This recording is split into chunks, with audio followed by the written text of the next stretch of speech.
at least enough for half an hour. We are And then recording, she John. said, the And elephant. the elephant. Oh my I God. know, can you believe it? Oh my gosh. Oh, that was a Oh, good and one. hey, I started the recording right in the middle there. Oh, Greg, hey. Hey, Jonathan. Hey, welcome to Tasty Gents. And for listener, if you're out there, welcome to another episode of Tasty Gents. Indeed. This is the podcast where Greg and I talk about absolutely everything, but Everything. kind of circling the orbit of food Yes. and being fabulous and over 50 Yes. And occasionally tell elephant jokes. on occasion. So I'm going to go ahead and kick us right off then, Jonathan. So Yeah. first of all, I'll say again, for those of you who have listened to us before, Jonathan and I are both in Palm Springs, and it's sunny and gorgeous today because it's Hmm. but we are nonetheless working on Zoom. So it's really fun to be able to connect remotely and do this. But this whole like working remotely, on Zoom versus being in the same room is Hmm. kind of related to the topic that we've been talking about today. Um, Yeah. and we've been sort of talking about, again, being fabulous over 50, as Jonathan has said, the way that we engage in meeting people and making friends. Yeah. And for me, I can say this is a thing that seemed easier when I was a kid than it does as an adult. I don't know if that's because I overthink things as an adult. Who, me? Yeah. Yeah. Um, but I also recognize it as as a leftover from the pandemic, that sort of getting out and making connection is something I feel like in some ways I have to relearn. So that's what we're talking about today. That's what we're talking about today. And I think and just to and this, what kind of prompted this conversation and this topic was that we were talking about one of my favorite things to do, and you said you're into this as well, Yeah, is going to happy hours. happy hours. And Yeah. yeah, I mean, what first off, it just sounds inviting. Happy. It starts with the nice things. Huh? If I'm not happy, at least I know there's going to be 1 hour where I can And when you go. are happy and you know it, you get to, clap your hands. You get to clap. Yeah, that's right. Sorry. Dun, dun, You were that's saying, it. yeah. Yes, we started talking about happy hour. And I think that, we could ramble on about this. I was a bartender for some years, and Mhm. I would say the crowd between, this is back when I was tending bar, and I think this is still true. The crowd between 5 and 7 is a really different crowd than the 9 o'clock on crowd. Mm. They're the after work crowd. They're the on their way home crowd. They're the, hey, let's meet for a drink crowd. They do tend to be happier and looser and sort of, whether it's on a Tuesday or a Friday. Yeah, I've always enjoyed happy hour, whether I'm at the bar working or at the bar sitting. right.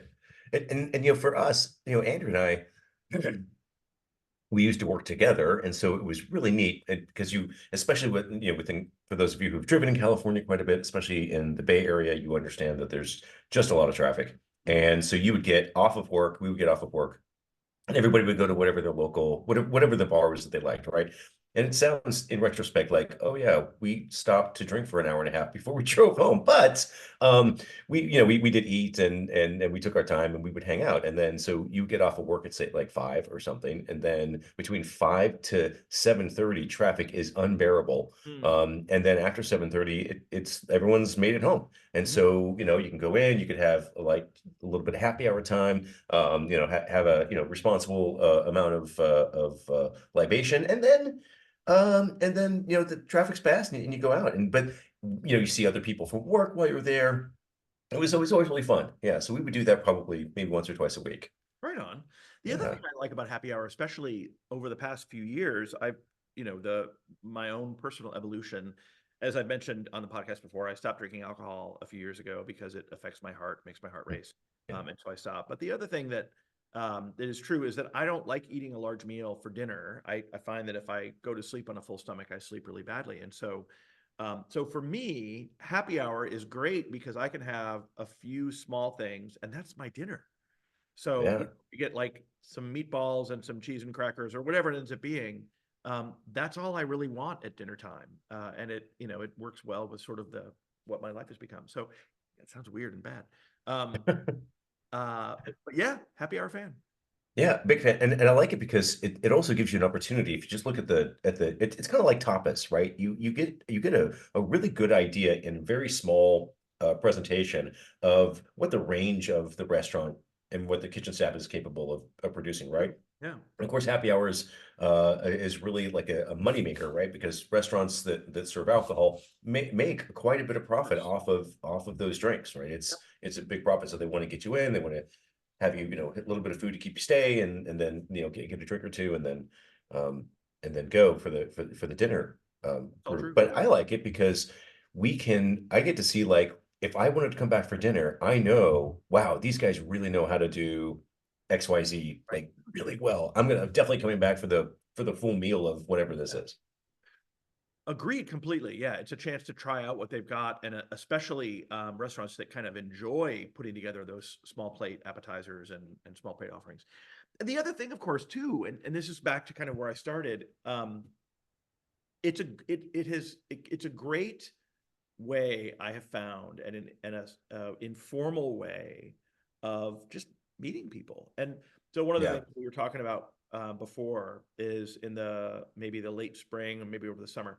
I live in Palm Springs now. I've lived here just over a year full time, and so Yeah. still, establishing the community here that I want to have. And one of the things I found is that if I had gone, a few days in a row without having, any viable social contact, which is not tough to do when you work from home and do things from home. Right. Literally go to one particular bar that has really good nachos, and bring my Kindle along, and I would be that guy who sat at the bar Oh yeah. reading my book, and and having some nachos. And I will tell you that every single time I did that, Hmm. I ended up in really fascinating conversations with really interesting people. One time I was there on the motorcycle, and there was a guy and his girlfriend who were sitting next to me, and he was looking at the motorcycle, and he and I turned out to be a big rider. He and I got into a long conversation about motorcycles in general. Another Nice. time there was a guy that also was sort of semi-retired, building a coaching practice as I am, and he and I got into this really fascinating conversation about being middle-aged, whatever that even means, and sort of into this chapter that he was in, that I was in. And for the way to kind of get that connection, happy hour time, I think, is a unique time because, it wasn't 10 o'clock at night. We're not sort of out, either of us, on the prowl, even if that's even a case. At 10 o'clock, I typically go to bed.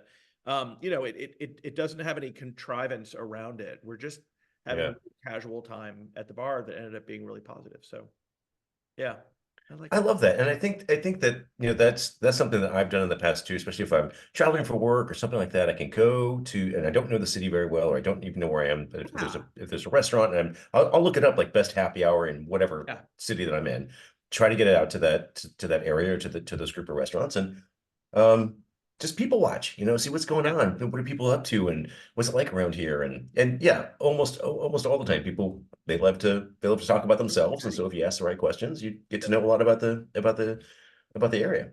I will say also, Jonathan Addington, this is a skill of yours specifically. You're really good at asking people to talk about themselves, inviting people rather to talk about themselves, and engaging that way. So that's a skill that you have. Thank you. Yeah, it's, well, um, I found it on pretty early that if you just keep asking questions, um, they'll keep talking. And since your goal at the end of the day is to pick their pocket, it gets you to their attention quickly, so that you can sort of do that sleight of hand that you do. That's right, the Artful Dodger, and Yes. I walk away with their wallet and Right. their golden watch. Your gold watch, yes. So when you either prepare food for happy hour or go to a Yeah. happy hour, what do you like to nosh on? You know, I so Andrew and I think I mentioned this. Maybe I mentioned this. I don't know if I mentioned this in the last one, but Andrew and I, for the month of January, which we're in right now, we've gone vegetarian, and so That's we're fun. not. Yeah, that's it. So we went out to a happy hour last night. One of my favorite happy hours, by the way, in Palm Springs. I'm just going to go ahead and throw it out there. Do it. Is at the Purple Room. Purple Room is a historic music venue here in Palm Springs where all the famous people you can, Frank Sinatra and lots of other people have sang there back in the day. They still have live jazz every single night during happy hour. So they have a piano player, and then later on in the evening they have performances, and so they'll have dinner. But for us, you sit in the bar. They don't take reservations for for happy hour. So it's first come, first serve. And I'll tell you, the lines start, they open at 4, the line starts about 3, Really? 3:15. Oh yeah.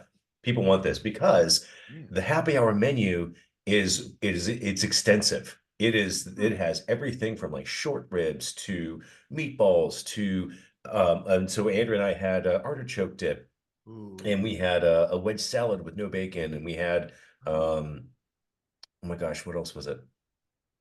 Anyway, so oh, and mac and cheese. mac and cheese. Oh my goodness. So we had that, and it was delicious. It was great. That's And the awesome. you know the it is a little loud though. I will say this, and I know that you had mentioned that if it's too loud to talk, and I agree with that. If it's too loud to talk, and this piano player was really hitting the keys last night, so he was having a good night, and so Yeah. we had to kind of lean in and have our discussion. But that's fine because it's it's just you know what to expect when you go there. So the Yes, Purple Room, sometimes, yeah, that's one of sometimes our that's, favorites. as you say, sometimes that's fine. But the super, super loud experiences, what I find is that literally my voice gets strained. And so by the time Yeah, I can't even hear myself anymore. Um, how I'm gonna venture off the res here for a moment. sure. How is Meatless January going?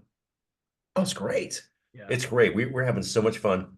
We had a couple of friends, Wade and his girlfriend Kat, who came to visit there. She had to go to Arizona for a week, and they're from the Atascadero area, which is Central Coast near Paso Robles, for Oh, anyone who okay. doesn't know.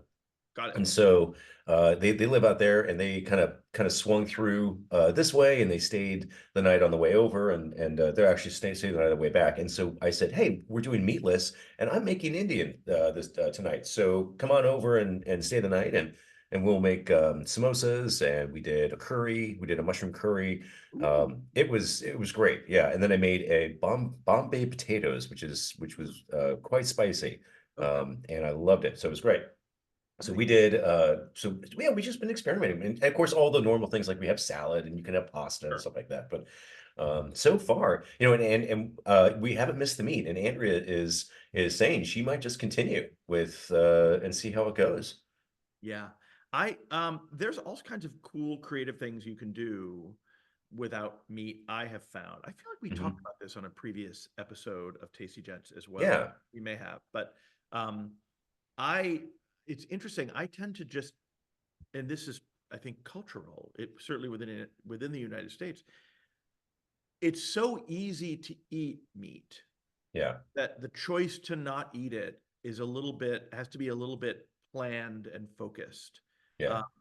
Uh, like getting a sandwich, a turkey sandwich, or even a tuna sandwich, or roast beef sandwich. Those are all easier to come by than a non-meat sandwich that's more than just, cheese and bread.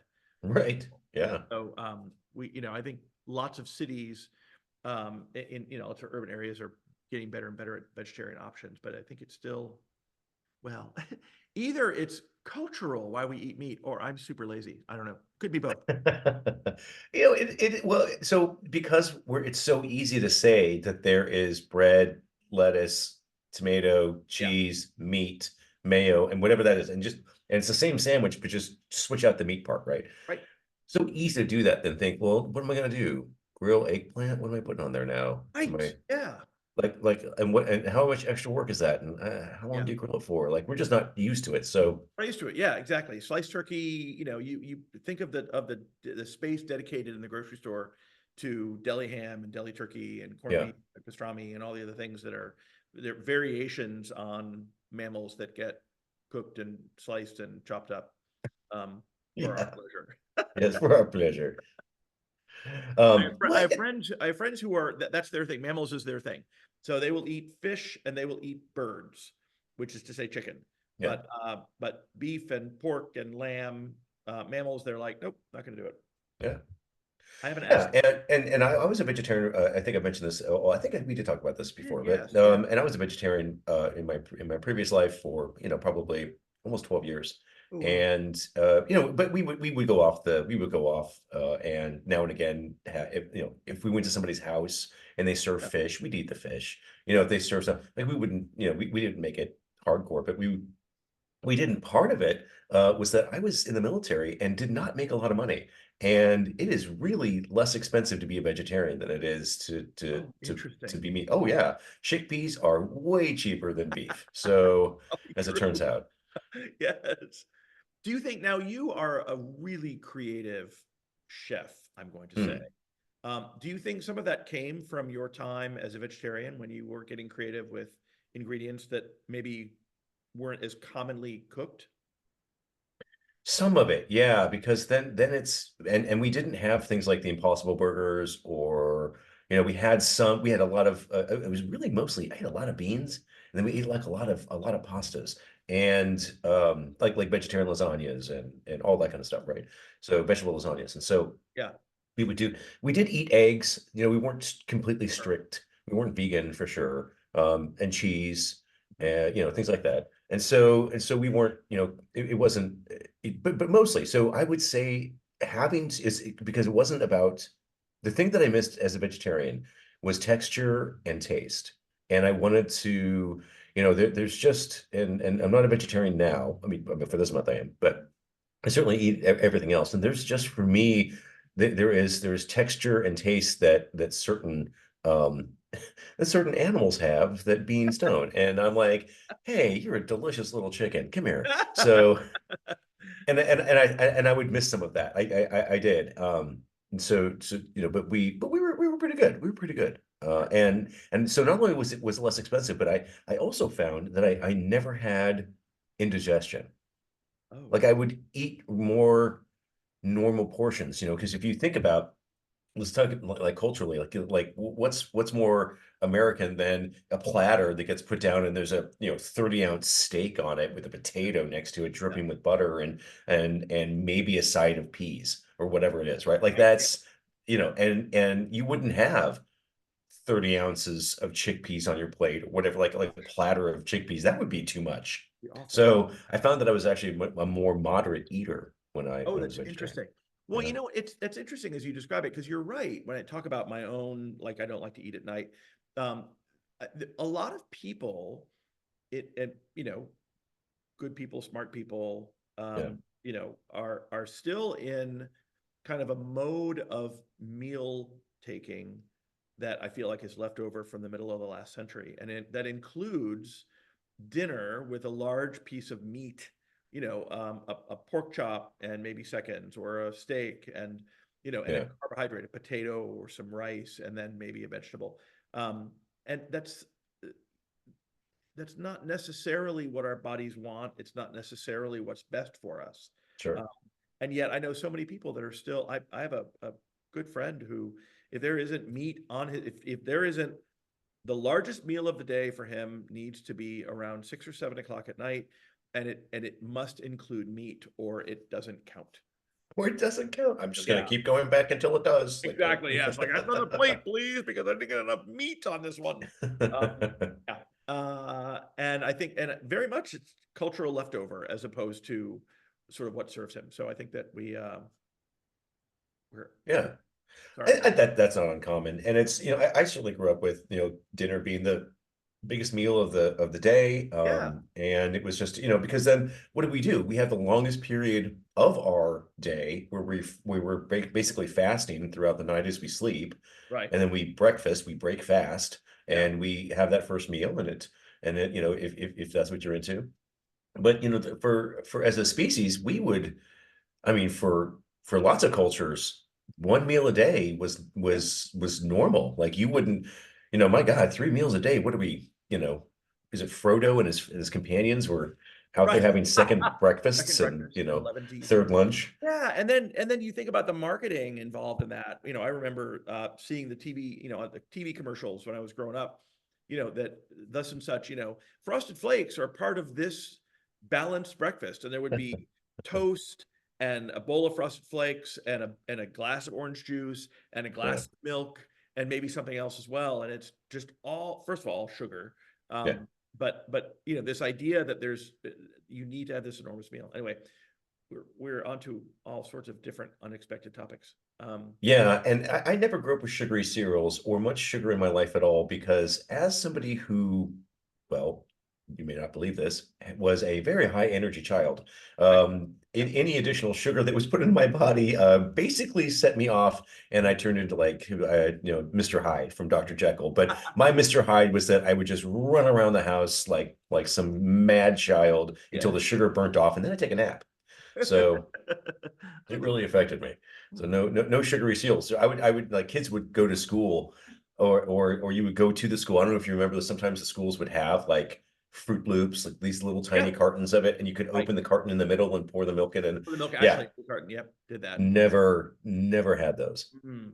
Yeah. We had those, but when we didn't, even if my mom bought some horrible cereal like Raisin Bran, and I say horrible facetiously because Yeah. in the current iteration of me, I love raisin everything, and Yeah. Raisin Bran is one of my favorites. But my mom would buy Raisin Bran, and we'd be so offended, and so we would put literally probably 2 tablespoons of sugar onto the top of it and God. then pour milk. And it was not uncommon, I remember, to be, finished with your cereal and you're dumping out the milk, and there literally to be a quarter-inch layer of sugar at the bottom of the bowl Oh, that had dissolved. Oh my that had goodness. not fully dissolved and sort of drizzled to the bottom. But we Yeah. were, my mom was busy being a single mother and raising kids and having to work full time. And so I Oh give her yeah. credit for managing to keep us all alive, as long as she did, uh, even though we made some poor choices along the way. But Yeah. yeah, sugar on top of cereal that did not need it. And it was interesting Yeah. over time as I got older, and I loved eating Raisin Bran, even into my 20s, just less and less and less sugar until even as much of a sweet tooth as I have, and I'd have a sweet tooth. Oh Um, yeah. Yeah. I stopped putting sugar entirely in cereal, and I can't eat sugared cereals anymore at all. Yeah, I can't even imagine doing that at this point, you know. And I used to, but the cereals that I had, and I wasn't much of a cereal person because it was either oatmeal or grape nuts. And I basically, grape nuts is for a child is you might as well just eat Gravel because it cuts your was gonna gums up say, and it's awful. And my mother would love it. Oh, she just goes, oh, it's so good. And she would just put like a little warm milk in it oh, and she's like, "Here, have this. Hey, if you want it sweet, put a strawberry on it." I'm like, can I just eat this? Can I just eat the strawberry and drink the milk? This exactly. is awful. The strawberry Oh, and gravel. yeah. Yeah. Uh, I love that story. But anyway, but that has nothing to do with our topic today, which is happy hours. It does not. Happy hours only. And I just want to And turn the making ship a little bit friends. back here. Yeah. So you actually host a happy hour in our community here every Monday. And the last happy hour, we had an interesting mix of foods that were brought. You made this delicious hummus. So thank you for doing that. You had a bag of carrots, so you take the carrots and little baby carrots and dip them in the hummus. And Yes. what's better than, than that? Until was it Carrie brought Harry brought jelly jelly beans? beans. Jelly HJ. beans, and yeah, Rena brought cookies. So Yes. cookies, jelly beans, and hummus. Yeah. And we had And a great time. we had a great time. And in fact, predictably, listener, if you are imagining happy hour sort of bar setup with homemade hummus and carrots and the like cheapest, sugariest jelly beans you can find, Oh yeah. and a thing of Costco cookies. The hummus was ignored once the jelly beans and the cookies arrived, Oh yeah. including by me. But to the point where it was talking both about sort of the food and also the experience. The reason that our other neighbor Kevin and I came up with the idea for happy hour, it was literally just a casual way to get to meet neighbors. Yeah. And, you know, sometimes we've had as many as 15 people come, we've had as few as 3. Mm. And it's, somebody texted me, in fact, about our happy hour this week and was like, "Oh, I'm sorry, I can't make it." I'm like, "Don't be sorry. Come next week or come the week after or come whenever." But it really is meant to be just a very casual way to meet your neighbors. And I will tell you, listener, if you're in a neighborhood where you want to meet more of your neighbors, whether you're in a sort of condo complex as we are here or not, put a note up on a telephone pole that says, "Stop by for happy hour at 6 o'clock." If it's nice enough weather, do it outside. You don't have to let people in your house. Yeah. And everyone brings their own drink, maybe brings a snack. Conversation ranges from all the possibilities, but it's such a casual, easy time. And I love doing it with our group. Well, and like you said, it's such a great way for an easy way for us to get to know our neighbors, but for you to like, because we're in a community, and we should, get together and talk and do stuff, and it's, we can do that without it having to be like an event, like a Exactly. party or something like that. This is Yeah. just a simple way to do it. And we met someone new. We met Patrick. He's new to the community. So Yes. Patrick, if you're listening, I know you signed up for Tasty Jets. Hello, Patrick. Hello, Patrick. If you've lasted this long, Patrick may have joined early on and thought He like, may happy have, hour, like, what a great idea. I'm going to happy hour. And then he may have yeah, left. it's quite possible. Yeah. But yes, we got to hang out with Patrick, and then and I think there was just the five of us, I think, this past week. But as I Yeah. said, it ebbs and flows just as everything does. But it's been such a great way to get to meet neighbors in a really mellow, do people still say mellow? In a Sure. really low intensity environment and venue where we're just Yeah. happy hour. Yeah. So I recommend it. Uh Believe it or not, Jonathan, What? we are at about 30 minutes. What again? We have again eaten up one half of an entire hour and Oh talked boy. about, but I would say we talked about some critical things here. We talked about making friends. We talked about Yes. happy hour food. We talked about the value of happy hour, both for food Mhm. and for friends. We had a couple of side trips conversations, but we've Sure, as we tend to do. as we tend Yeah. to. Yeah. It's a windy road we walk down in these conversations. Tasty Gents is always a windy road. That's the t-shirt that I would wear. Tasty Gents, a windy road. A windy road. Or windy road, depending how you Could read be. that. Yes. All right. Well, Greg, as always, a pleasure to talk with you. And listener, if you like happy hour or don't, or if you even made it this long and just want to let us know, drop a note on Facebook. We have a Tasty Gents Facebook page, You do. and you can also email us at tastygents@gmail.com. You can. We'd love to hear from you. We would. And then that's all we have then until next time. Okay. All right. Thanks, Greg. Thank you, Jonathan. I'll talk to you soon. Bye, listeners.